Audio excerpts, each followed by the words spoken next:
महाराष्ट्रातील प्रत्येक अपडेट जाणून घेण्यासाठी आजच मेट्रो रायगडच्या सोशल मीडिया प्लॅटफॉर्मला लाईक, फॉलो आणि सबस्क्राइब करा।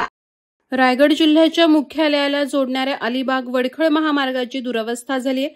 ठिकठिकाणी मोठमोठे खड्डे असून त्यामुळे अर्ध्या तासाचा प्रवास करण्यासाठी 1.5 ते 2 तास लागत आहेत। वाहतूक कोंडी वाढत असून वाहन चालक आणि प्रवाशांना मनस्ताप सहन करावा लागतोय। रस्त्याच्या समस्येकडे प्रशासनाचे लक्ष वेधण्यासाठी अलिबाग तालुका रस्ते संघर्ष समितीच्या नेतृत्वाखाली सर्वपक्षीय नेत्यांनी पेण येथील राष्ट्रीय महामार्ग बांधकाम विभागाच्या अधिकाऱ्यांची भेट घेतली। यावेळी माजी नगराध्यक्ष प्रशांत नाईक, मानसी म्हात्रे, प्रवीण ठाकूर, विकास पिंपळे, शैलेश चव्हाण, प्रकाश घासे, आकाश राणे, निलेश पाटील, निखिल मयेकर, दिलीप जोग यांच्यासह विविध पक्षांचे नेते आणि स्थानिक नागरिक उपस्थित होते।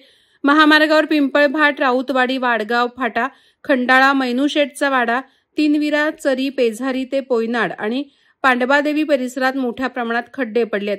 प्रशासनाने तातडीने दुरुस्तीचं काम हाती घ्यावं, अन्यथा सनदशीर मार्गाने रास्ता रोको आंदोलन करण्यात येईल असा इशारा शिष्टमंडळाने दिला। महामार्ग बांधकाम विभागाच्या पेण कार्यालयातील उपकार्यकारी अभियंता संतोष शिगवण यांना शाल आणि श्रीफळ देऊन मार्ग दुरुस्तीची मागणी करण्यात आली। आता तरी रस्ता करा, लोकांच्या सहनशीलतेचा अंत पाहू नका असा स्पष्ट इशारा यावेळी नेत्यांनी दिला। दरम्यान महामार्गाच्या मजबूतीकरण आणि दुरुस्तीला मंजुरी मिळाली असून त्यासाठी 22 कोटी रुपयांचा निधी मंजूर करण्यात आला। हे काम देवकर अर्थ मूव्हर्स या कंपनीला देण्यात आलं असून ईपीसी मोडवर रस्त्याचे मजबूतीकरण केले जाणार आहे। कंपनीने मंजूर निधीपेक्षा 43% कमी दराने निविदा भरल्याची माहिती अधिकाऱ्यांनी दिली।